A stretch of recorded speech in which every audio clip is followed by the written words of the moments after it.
Hello students.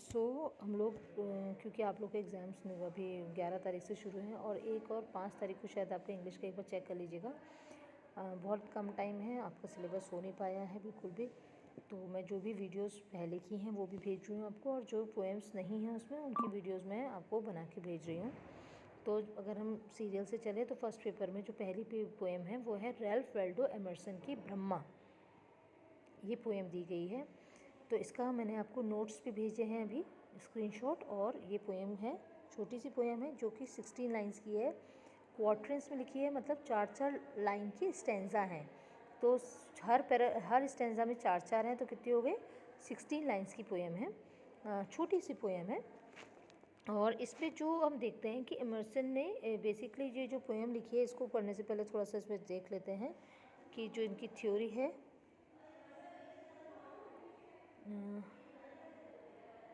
ये देखिए, ये पोएम जो लिखी है इन्होंने, ये कथा उपनिषद ब्रह्मा जी की, Brahma philosophical explication of the universal spirit by that time. जैसे हम लोग हिंदू फिलोसफी सभी जानते हैं कि जो ब्रह्मा जी हैं उनको एक यूनिवर्सल स्पिरिट माना जाता है, एक डिवाइन स्पिरिट। मतलब इस पृथ्वी, मतलब इस पूरे दुनिया या हम पूरा यूनिवर्स अगर कह लें, पूरा ब्रह्मांड भी कहें, तो उसमें जो एक डिवाइन अलौकिक शक्ति, अलौकिक आत्मा जो है, जिससे ये पूरा सब कुछ चल रहा है, वो कौन है? ब्रह्मा जी हैं।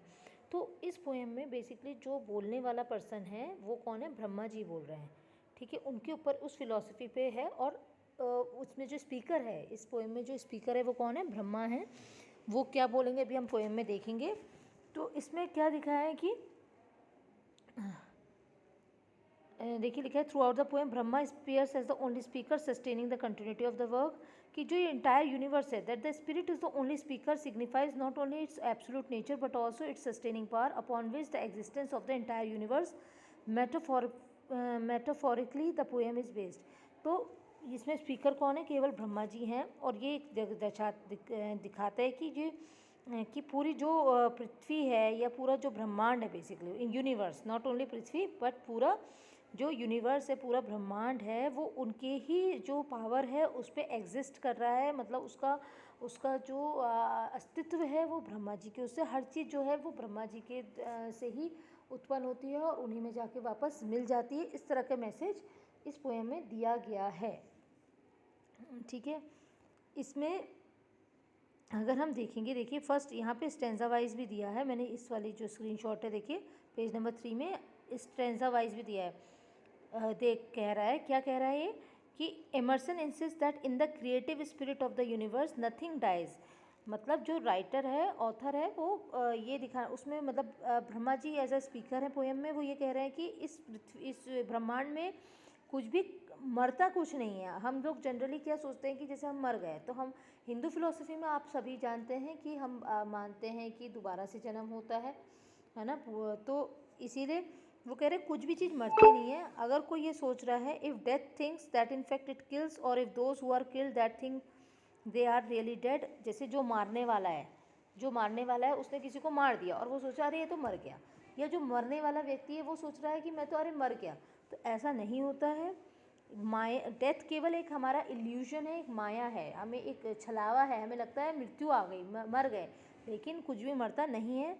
Brahma is subtle, the patterns of life and death of eternal return are not always obvious to the human eye और माइंड। जो ये ब्रह्मा यहाँ पे क्या है, मतलब बेसिकली जो ये चक्रव्यूह है, जीवन और मरण का जो चक्रव्यूह चलता जाता है, ये एक ऐसे ऐसे रूप में जो हमें इन आँखों से नज़र नहीं आता, हमें समझ में नहीं आता।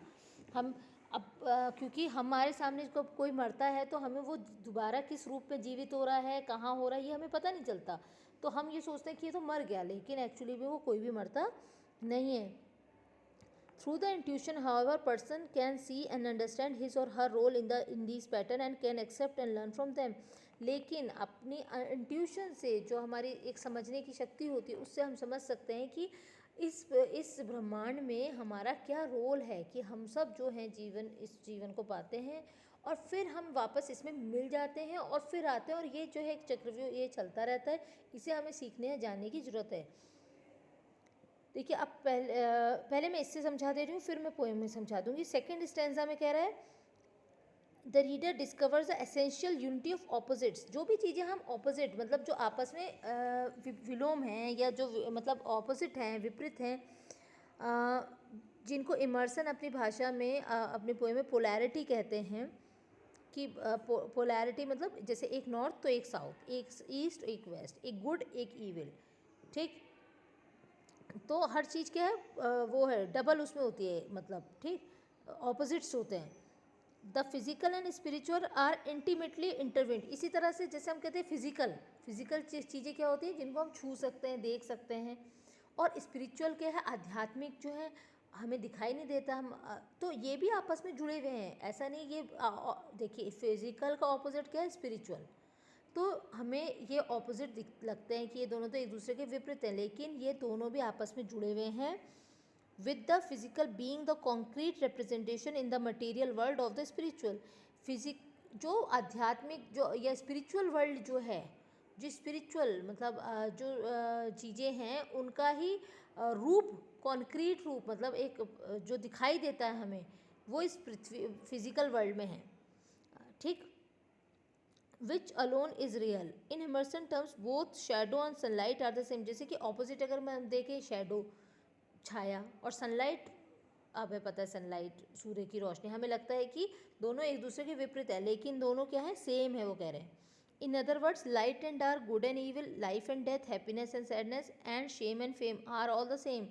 ब्रह्मा जी के लिए ये सब कुछ बराबर है, ठीक है। ब्रह्मा मतलब जो डिवाइन स्पिरिट है, जो अलौकिक शक्ति है जिससे ये पूरी ये ब्रह्मांड चल रहा है, उनके लिए सब कुछ सेम है। या हम मनुष्यों के लिए है, हम ऑपोजिट सोचते हैं कि ये अलग है, ये अलग है, ये ऑपोजिट है, लेकिन उनके लिए हर चीज़ समान है। They are illusions which mortals believe to be real which are not. In the same way all human experience is one and is eternally present. What is far or for God is in fact near, and both past and future are encapsulated in the present moment. और ये सारी चीज़ें हमारे लिए एक छलावा है, illusions हैं जो हम मानते हैं कि सच है, लेकिन ये रियल नहीं है।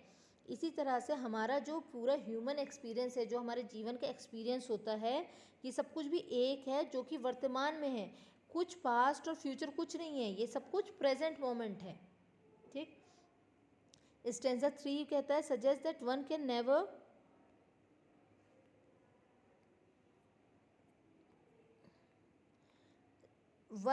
escape this creative energy since it is present everywhere in the universe। और जो ये ब्रह्मा जी का जो अलौकिक शक्ति है, ये हर जगह उपस्थित है। Human ignore it at their own peril. कई लोग इसको इग्नोर कर देते हैं। Since it is alone is real, जबकि यही एक सत्य है। And it encompasses both the doubter and the doubt. और उसी में डाउटर जो डाउट करने वाला व्यक्ति है और जो डाउट है वो भी उसी के अंदर है। It is a song of creative Joy sung by the ब्राह्मण। जो ब्राह्मण लोग जो गाना गाते हैं, जो भजन गाते हैं, वो उन्हीं के लिए गाते हैं, इस डिवाइन शक्ति के लिए ही गाते हैं।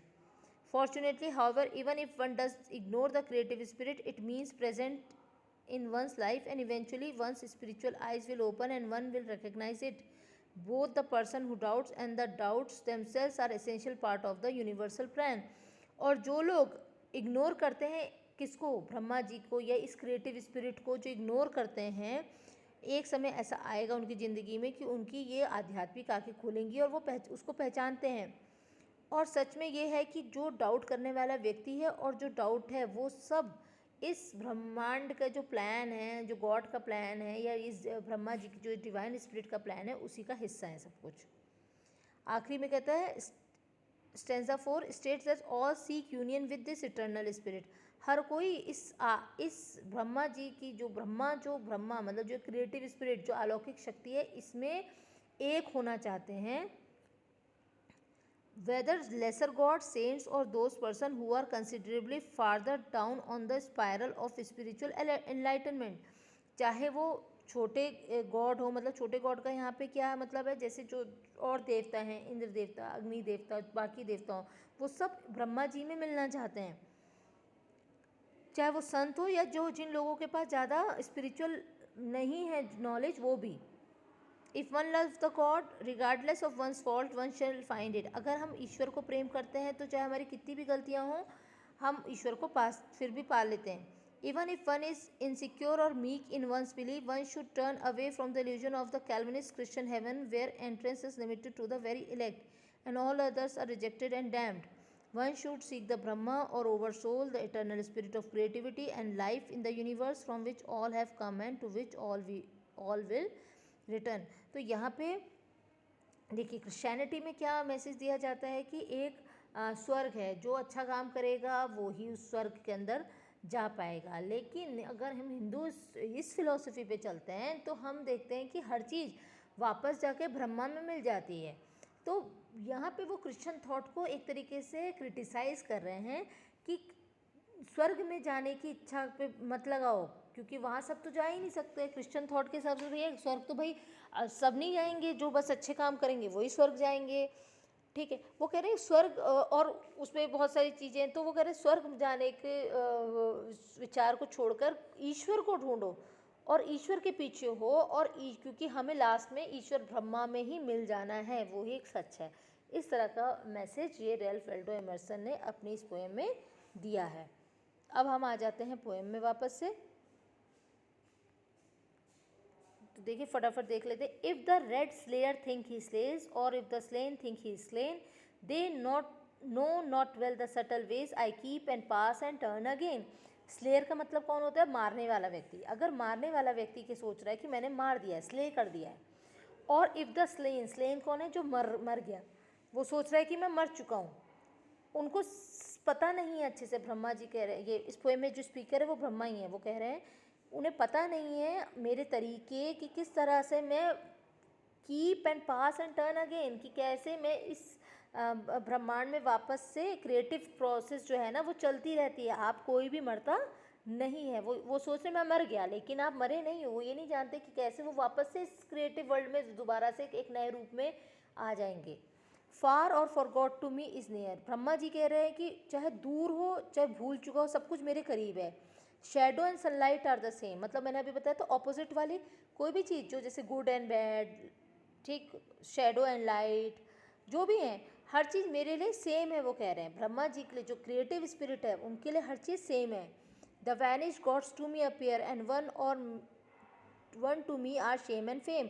वो कह रहे हैं हर चीज़ मेरे वैनिश्ड गॉड्स, मतलब जो ऐसे ईश्वर जो गायब हो चुके हैं वो भी मेरे सामने हैं, और मेरे लिए शेम और फेम दोनों एक ही है। मतलब जिन चीज़ों को हम ऑपोजिट समझते हैं वो सब मेरे लिए एक हैं।